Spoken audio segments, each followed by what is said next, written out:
What was the root cause? Oftentimes, these negative feelings are a sign that one of your core values is being violated. That's a good idea though. I never thought about it like that.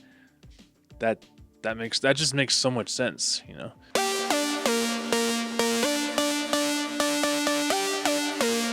Welcome back to the Junior Mints podcast. This podcast is here to help you guys navigate life while also helping you guys see the fun sides of life as well.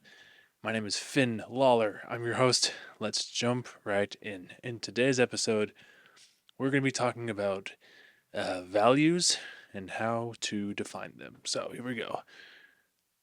Today, we're going to be diving into a topic that is a foundational to living a fulfilling life: defining your personal values. It's easy to get caught up in the daily grind, chasing goals and fulfilling obligations without ever stopping to ask ourselves why we're doing what we're doing. But when we take the time to understand our core values, we gain a powerful compass that can guide every decision we make. So, what exactly are values? They're not just abstract ideas, they're the principles and beliefs that are most important to you. They are the things you stand for. They're what gives your life meaning and purpose. Think of things like honesty, creativity, community, independence, security, or adventure. So, how do you figure out what your values are? It can feel a little overwhelming, but let's break it down into a few simple steps. By the way, real quick before I continue, defining your values is sort of, depending on what you believe in. Like, I'm a Christian, and God gives me my purpose, and He guides me into what I'm supposed to be doing. But sometimes I have days where I sometimes go like, why am I like what am I doing? By the way, pardon the sunburn. Uh, I got back from a very big adventure this weekend, and I'm a little tired. So if I look a little, if I look like a piece of salmon or like a tomato, I was out in the sun for 12 hours. There's going to be a vlog about that later, but in the meantime, here we go. Back to the show. Step one: look to your past.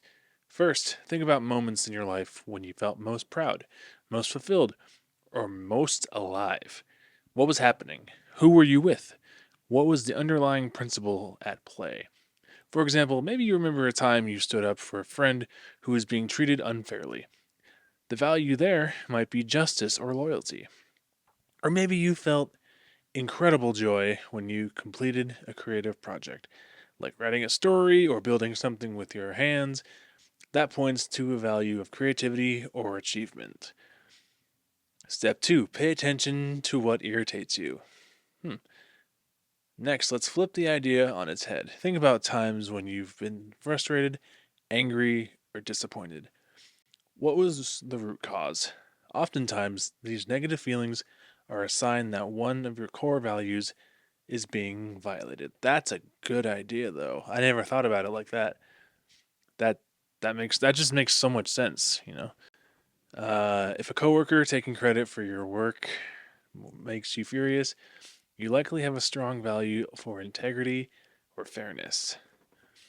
If you feel stressed by a chaotic environment, you might value order or calm. Our frustrations can be as illuminating as our joys.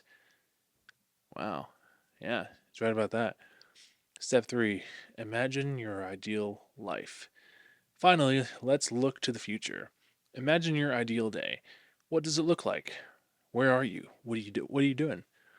How are you spending your time and who are you spending it with? The elements of your ideal life are often direct reflection of your values.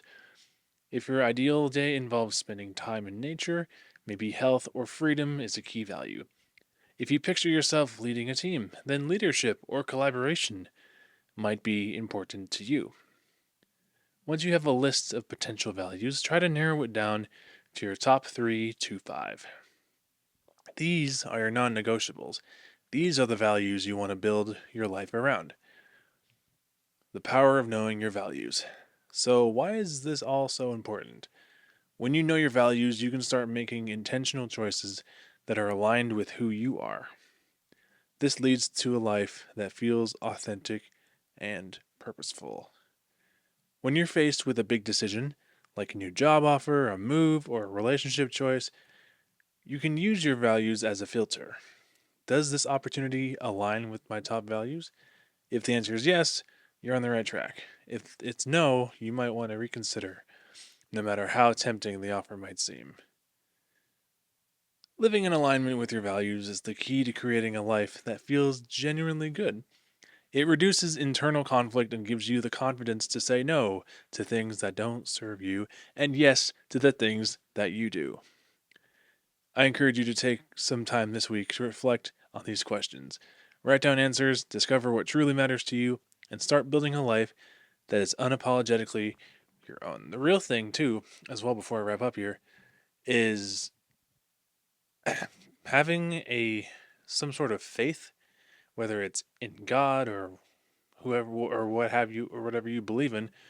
I think faith really kind of helps us get like a foundation beneath our feet, and it really helps us with like what we're aiming for as well.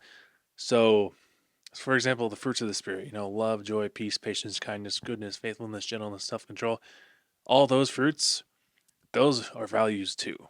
So, remember that, and remember that God's with you, whether you believe in Him or not. God's with you, and He always will be. And He more often than not will help you sort of shape your values in some way. Anyway, this has been the Junior Mints podcast. Thank you guys so much for watching and listening. If you'd enjoyed this episode, please drop a like, subscribe down below, and we'll see you guys in the next episode. Peace.